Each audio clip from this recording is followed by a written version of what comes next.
हमारे साथ महाराष्ट्र के 5 बार डिप्टी सीएम रहे, शरद पवार के शागिर्द, उनके भतीजे, बारामती से लगातार चुनाव जीतने वाले अजीत पवार, जिनको महाराष्ट्र की जनता मोहब्बत में अजीत दादा कहती हैं, मौजूद हैं। बहुत बहुत स्वागत है अजीत दादा। गुरुविका जी नमस्ते। मैं बारामती होकर आई हूँ सर, और मैंने अपने आँखों से वहाँ पर विकास देखा है। बहुत खूबसूरत जगह है, लोग बड़े प्यारे हैं, लेकिन सबसे दिलचस्प बात ये थी कि जब मैंने उनसे कहा कि किसे चुनेंगे, इस बार भी भतीजा वर्सेस भतीजा है, तो उन्होंने कहा सब एक हैं, पवार फैमिली एक है। अब इससे मेरे मन में प्रश्न आया कि इसके माने क्या है। पवार फैमिली एक है मतलब आप कभी अपने चाचा से अलग हुए ही नहीं? नहीं, अभी पॉलिटिक्स में अगर देखें तो उन्होंने एक रास्ता पकड़ा है, ढूंढा है, उस रास्ते से वो जा रहे हैं। मैंने एक रास्ता पकड़ा है, उस रास्ते से मैं जा रहा हूँ। ये तो आप सभी ने देखा है, लेकिन हमारे बारामती वाले वो उसके ऊपर विश्वास रखने के लिए तैयार नहीं है। वो बोलते हैं कि ये सब परिवार एक है, ऐसा उनका कहना है, बारामती वालों का। वो ये मानते हैं कि जो भतीजा है, यानी जो अजीत दादा है, वो साहिब के इशारे के बगैर काम कर ही नहीं सकते। वो लाडके हैं उनके, पार्टी तोड़ना तो दूर की बात। अभी लोगों को मन में क्या है और उन्होंने क्या कहना चाहिए, वो तो उनका अधिकार है। ये अभी आपने मुझे सवाल पूछा, उसके बारे में मैं क्या बताऊं।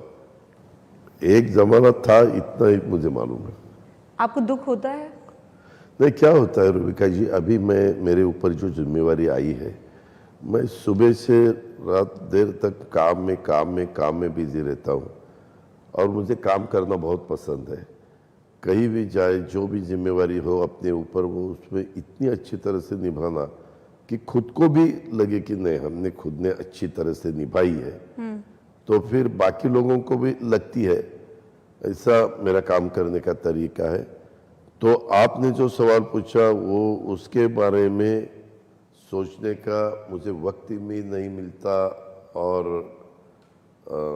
मैंने कभी, यानी मैं सच बताता हूँ कि मेरा काम चालू है। अभी तो हम सब ने मिलके 175 से ज़्यादा सीटें कैसे आ सकती है महाराष्ट्र में महायुति की, इसके बारे में हमने प्रोग्राम किया है, तय किया है, और उसी हिसाब से हम लोगों के सामने जा रहे हैं। लोग रिस्पांस दे रहे हैं। कल भी हमारी रैली जा हुई, वहाँ लोग बहुत खुश मुझे दिखाई दिए। ज़्यादा करके हमारी लाडली बहना बहुत खुश है कि उनके लिए, उनको सबल करने के लिए, उनको सक्षम करने के लिए हमने जो स्कीम लाई, वो बहुत ही पॉपुलर हुई है। आपको लगता है ये जो है बहुत बड़ा फैक्टर रहने वाला है? मुझे खुद को पूरा भरोसा है। अच्छा, लेकिन चर्चा ये चल रही है कि अजीत दादा अपने चाचा से मिल बैठेंगे, दोनों एक हो जाएंगे। सुप्रिया सूले को सीएम के तौर पर, यानी लाडकी बहना को सीएम के तौर पर देखने के लिए भाई जो है ये सब कर लेगा और पश्चाताप का उसे नाम देगा। और रुबिका जी, क्या होता है, ये अभी चुनाव 4 दिन बाकी है। आप जैसे चैनल वाले लोग आते हैं और ऐसे कोई सवाल पूछते हैं कि उसका जवाब कुछ भी दे तो और भी नया इश्यू तैयार हो जाता है। मैं सच आपको बताता हूँ कि मैंने तय किया है कि पहला अपना 175 से आगे महायुति के लोग कैसे आ सकते हैं, आने के बाद हम सब बैठेंगे, मीटिंग लेंगे, विधायक सब इकट्ठा होंगे और अपने आगे 5 साल अपने को महाराष्ट्र का जो विजन हमने सोचा है वो दिखाया है, उसी एंगल से हम आगे जाना चाहते हैं। तो वो तब वो हम तय करेंगे। अजीत दादा, आप क्लियरली नहीं बता रहे हैं, मतलब पत्ते जो हैं वो आप खोल नहीं रहे। ये बिल्कुल चाचा स्टाइल में है, मन में क्या चल रहा है बाएं हाथ को नहीं पता है, या आपको पता है, यहाँ बैठी एंकर को नहीं पता होगा। रुबिका जी, ब्लड तो एक ही है ना, तो थोड़ा बहुत वो परिणाम तो हो जाता है। हाँ, और सीखेंगे भी उनसे। ऐसी के बचपन से उनके देखा ही है, सीखने की कोशिश की है। ये जो जितने भी सवाल उठ रहे हैं ना कि आप वहां जा सकते हैं, ऐसा हो सकता है, वैसा हो सकता है, वो आप समझ रहे हैं इसलिए उठ रहे हैं क्योंकि आपने वो देखा है, वो नुक्कड़ पे एक खेल चल रहा होता है जहाँ एक औरत जो है रस्सी पर चल रही होती है अपने आप को ऐसे ऐसे लेकर। ये महायुति कुछ ऐसी दिख रही है और अजीत दादा उस रस्सी पर ऐसे ऐसे चल रहे हैं, नहीं पट पा रही है, जम नहीं पा रही है। आप उस एंगल से शायद देखते होंगे, लेकिन मैं जहाँ भी जाता हूँ रूबिका, जो मैं सच बताता हूँ, मैं जब एक डिसीजन लिया तो उसी रास्ते से जाने का, फिर यहाँ वहाँ नहीं करने का। नहीं, लेकिन मैं तो पूछ रही थी कि बीजेपी और शिवसेना से आपकी जम नहीं रही है, वहां डामाडोल हो रही है। नहीं, थोड़ा सा क्या होता है रूबिका जी, शिवसेना की विचारधारा और बीजेपी की विचारधारा सिमिलर है, बराबर है। कांग्रेस की, राष्ट्रवादी की विचारधारा सिमिलर है।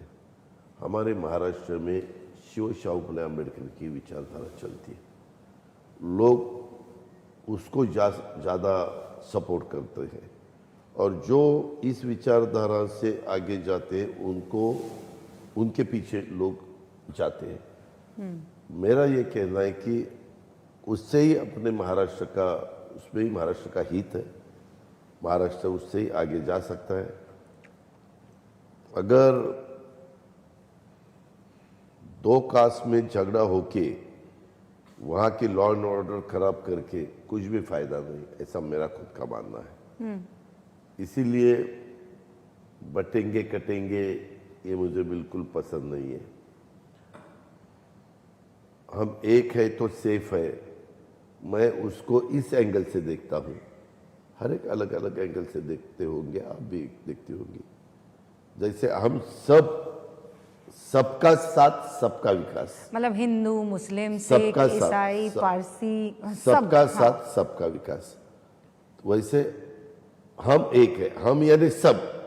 मैं उस एंगल से देखता हूँ रूबिका जी। हम महाराष्ट्र के सब, हम एक है तो हमारा महाराष्ट्र सेफ है। आपने तो कैंडिडेट भी अजीत दादा ऐसे चुने हैं जो उनको बिल्कुल नापसंद है। नवाब मलिक उसमें से एक, नहीं, एक ही है। बार बार सभी नवाब मलिक जी का ही नाम लेते हैं।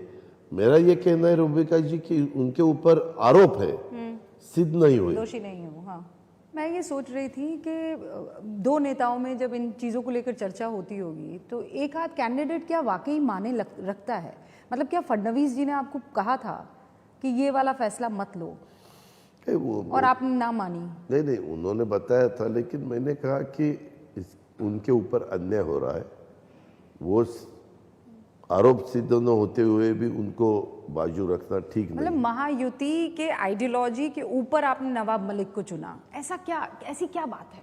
हम 90 से उनको जानते हैं, मुझे पूरा भरोसा है उनका उसमें इन्वॉल्वमेंट नहीं है, इसीलिए उनके ऊपर अन्याय नहीं होना चाहिए, इसीलिए मैंने टिकट दिया। महायुति इतना काम कर रही है, या तो आप करवा रहे हैं, क्योंकि वो तो कहते हैं बटेंगे तो कटेंगे, वो कहते हैं 80 बनाम 20। ये देखो ना, ये जो बटेंगे कटेंगे किसने कहा? यूपी के चीफ मिनिस्टर ने कहा। यूपी का चीफ मिनिस्टर या गवर्नमेंट नहीं चलाने वाला, गवर्नमेंट हम चलाने वाले। सही है ना? बिल्कुल। और हमने ये सब आपने बताया वो हमने करके दिखाया है। ये जो आपने पढ़ा, ये आपके कहने पर महायुति में किया गया? नहीं, सबने, मैंने, एकनाथ जी की ने भी सपोर्ट किया, और फडणवीस जी ने, सबको सपोर्ट कर, सबने किया ना। फाइल जब तैयार हो जाती है, आप डिपार्टमेंट के मिनिस्टर है, हाँ। आपकी तरफ से फाइल फाइनेंस को आती है, हाँ। मेरी साइन हो जाती है, मेरे से फिर देवेंद्र जी के पास जाती है, उनकी साइन हो जाती है, उसके बाद चीफ मिनिस्टर के पास जाती है, उनकी साइन हो जाती है, फिर कैबिनेट में प्रस्ताव आ जाता है और फिर कैबिनेट मंजूर कर देता है। अच्छा, ये बताइए अजीत दादा, ये लोग काम करते हैं, कौन? आप कह रहे हैं कि बीजेपी ने भी इसमें सपोर्ट किया है? सभी ने सपोर्ट किया है, हाँ, इसीलिए तो डिसीजन हुआ। ठीक है, मैं समझ गई। एक तो ये मीटिंग वाला इतना सर उल्टा पड़ गया है। आपने कहा अडानी, अडानी नहीं थे, अडानी गेस्ट, क्यों आपके मुंह से क्यों निकला कि अडानी गेस्ट हाउस में थे? बोलते वक्त अभी देखो आपकी चौथी इंटरव्यू है, हाँ गलती से नाम गया होगा, लेकिन वो नहीं थे नहीं थे नहीं थे। हाँ, ये तो शरद पवार ने भी कह दिया। गेस्ट हाउस उनका एक मीटिंग में गेस्ट हाउस, हम वहाँ बैठे थे, बाकी कुछ नहीं। पर क्यों आपके जहन में, मतलब गेस्ट हाउस तो 6 अलग अलग वेन्यू होंगे, लेकिन आपको अडानी का गेस्ट हाउस ध्यान में रहा, ऐसा क्यों? बराबर है, कुछ होटल में बैठे थे, कुछ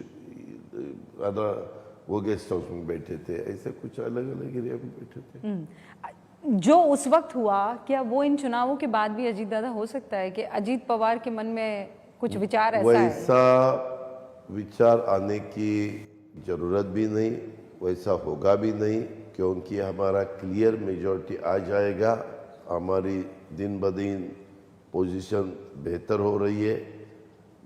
हमारे प्राइम मिनिस्टर जब आए थे उन्होंने भी डेवलपमेंट का ही नारा दिया, बाकी के बारे में उन्होंने जो भी गवर्नमेंट ऑफ इंडिया की तरफ से गवर्नमेंट ऑफ महाराष्ट्र को जो फंड्स मिलना चाहिए वो भी हम देंगे। ऐसे ही महाराष्ट्र आगे चला जाएगा, देश का नंबर 1 का स्टेट ये पहले ही था, आज भी है, कल भी रहेगा, ऐसे सब मोदी साहब ने बताया और इसीलिए उन्होंने किया बोलते। अजीत दादा बहुत बहुत शुक्रिया हमसे बातचीत करने के लिए। अभी हमें इजाज़त दीजिए, लेकिन महाराष्ट्र कवरेज ऐसे ही जारी रहेगा।